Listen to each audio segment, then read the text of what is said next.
Audio Jungle.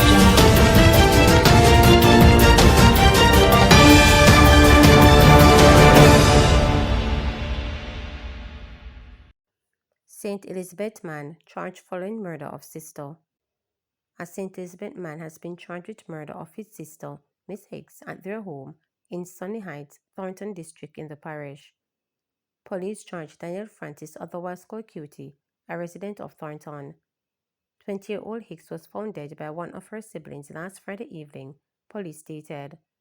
A police report said she was found lying in bed in her room by a different sibling who visited the family home after kicking off the room's door. Police theorized that Hicks was killed sometime between 4:30 p.m. and 7 p.m. on Friday. Her brother, who is said to be of an unsound mind, was taken into custody as a suspect before being charged with the murder on Sunday. The incident is the first recorded murder in St. Elizabeth for this year. A shovel was reportedly found in Francis' room during a search of the family home. His court date is being finalized. Hicks' killing sent shockwaves throughout North St. Elizabeth, particularly at Aberdeen High, where she was a Heart NSTA trainee. Police seek assistance of public in locating man wanted for rape. The Harborview Police are urgently seeking the public's assistance in locating Daniel Cheng, also known as aliases Mini-Me and Survival Money, who is wanted for multiple cases of rape and larceny by trick. Daniel is believed to frequent several areas including Waterford in St. Catherine and a shopping centre in Harborview, as well as parts of Waterhouse, Dunkirk and Papine in St. Andrew. Reports indicate that Daniel lures his victim through social media, particularly on TikTok, where he engages in online conversations. Under the pretense of sending funds, he reportedly requests their banking information. However, it is alleged that upon meeting the victims in person, he commits his crimes. The police are urging anyone with information on the whereabouts of Daniel to contact the Harborview Police Station at 876-928-6001, Crime Stop at 311 or the nearest police station. Protesters say no to Portmore Parish. People's National Party PNP councillors and residents of Portmore St. Catherine used the excitement of the ceremonial opening of Parliament to continue their protest of the government's moves to establish Portmore as the island's 15th parish. The government, using its majority earlier this week, pushed through the bill in the House of Representatives, which amends the Counties and Parish Act of 1867. If enacted, Portmore will be the first parish to be created in more than 150 years. That, however, has not gone down well with the councillors who earlier stood also with protesters near Garden House, waving placards and crying injustice at the government's plan. For them, the move to make Portmore a 15th parish is purely for political reasons. Some of the placards read, "This bill will destroy the people right," "Portmore voice has been ripped away," "boundary manipulation," "excluded community who get left out," and "no referendum nor consent." Over 14,000 people voted for me in the last local government election to elect me as this mayor, and this Jamaica Labour Party has so decided that they would go into Parliament within a minimum of 24 people to overturn the rights of the people who have voted for me, said Leon Thomas, mayor of Portmore. Popular real estate developer hospitalized after assault robbery. A popular real estate developer was hospitalized after being beaten by unidentified men who stole his firearm on Tuesday night.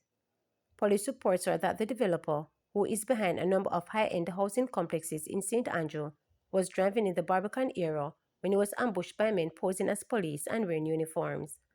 The businessman was subsequently beaten and his firearm and a sum of cash stolen. He was rushed to hospital where he was admitted. The Constant Spring Criminal Investigations Branch is investigating the incident. UWI dismisses claims of gunpoint robbery at campus banks but increased security measures. The University of the West Indies, the UWI Mona, says contrary to recent reports, there was no gun-related robbery at any campus banks. According to the university, an internal investigation confirmed that the claims circulating on social media are false. However, the university said it was aware of recent incidents relating to robberies across campus and is taking decisive action to enhance campus security. In a statement released on Thursday, the university sought to assure students, staff, and the wider public that safety remains a top priority. It said as a result, immediate measures have been implemented to reinforce campus security. These include, but not limited to, increased security presence, The UWI say it is actively increasing the patrols of campus police officers and contracted security team from King Alarm to enhance surveillance, response time, and overall crime prevention efforts. Secondly, enhanced quick response teams. A dedicated security team from King Alarm is poised to respond swiftly to security threats. The university has also engaged King Alarm to provide a secondary team to bolster our response. We will also strengthen perimeter security. Entry points along the campus perimeter have been assessed with better equipped personnel being stationed and patrol units circulating more frequently to provide reinforcement. We are improving the lighting. Immediate assessment and upgrade to lighting across walkways, parking lots, and less trafficked areas are already underway. Greater support from the Jamaica Constabulary Force. The Security Office has contacted the Jamaica Constabulary Force, who have assured increased police presence for both the Mona and Matilda's Corner stations. Patrol along Garden Boulevard and Mona will provide additional enforcement and deterrence against criminal activities. As we increase mobile patrols, additional King Alon's patrol and a new security vehicle for the campus police will ensure broader coverage, particularly during high-risk areas. Control access measures. The university's Garden Boulevard gate will remain locked, with access limited to staff and students, and discussions regarding a semi-closed campus model are ongoing, and leadership reinforcement.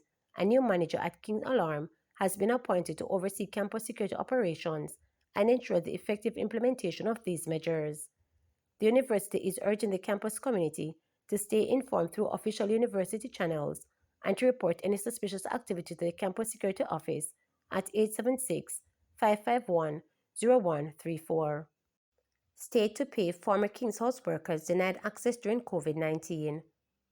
The government of Jamaica will have to reimburse two former King's House employees for wages and allowances that were denied to them due to COVID-19 restrictions that prevented them from accessing their workplace in October 2021. Valerie Marshall Bennett and Signora Raymond, both office attendants, were suspended in October 2021 after failing to provide COVID-19 test results. Their case began under the leadership of past president of the Jamaica Civil Service Association, O'Neill Grant, who laid the foundation for legal action to challenge the treatment of the employees.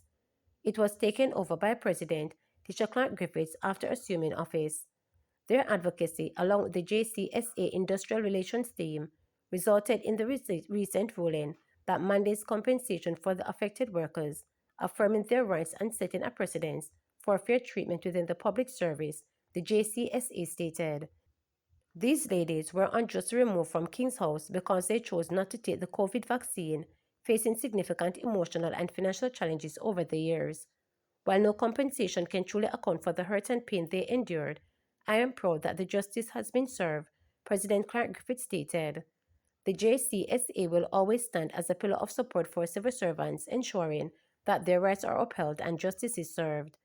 The President also commended the Industrial Relations team for their tireless efforts, emphasizing their critical role in securing this victory. She highlighted their dedication, strategic approach, and unwavering commitment to justice for the affected workers. 301 million in property taxes collected so far by Trelawney Municipality. The Trelawney Municipal Corporation is to step up its effort to get after property tax arising from a shortfall intake. It was disclosed at the monthly meeting of the Municipal Corporation that the local authority has so far collected 301 million in property taxes for the financial year, which ends on March 31. This represents a shortfall of 83 million. Mayor of Falmouth, Colin Gage, stated that more will be done to collect the taxes. We have a target to collect. I am confident that when our mobile tax collection unit goes out into the district, we will take care of the shortfall and pass the target set, Gage stated. Come Wednesday next week, the district of Ribino will be our first stop, followed by Low River. We have 6 weeks to end up to March, and I am expressing confidence that we will not only reach the target but surpass it. New senators sworn in. 3 new government senators took the oath of allegiance during a meeting of the Upper House. Delana Severite, Marlon Morgan, and Dr. Ellen Thompson were sworn in immediately after the throne speech, which marked the ceremonial opening of Parliament. As is custom, the new senators were welcomed by Senate President Tom Tavares Finson and other colleagues from both sides of the political divide. The new senators who took their seats in the Upper House have placed Attorney-at-Law Ransford Braham KC, Matthew Samuda and Delroy Williams, who all resigned from the Senate. Prime Minister Dr. Andrew Holness, who was in the well of the Parliament, also greeted the new senators. There remains one senatorial vacancy on the government side following the recent resignation of businessman Don Webley. Remember to subscribe, like, share, and click the notification bell for daily updates.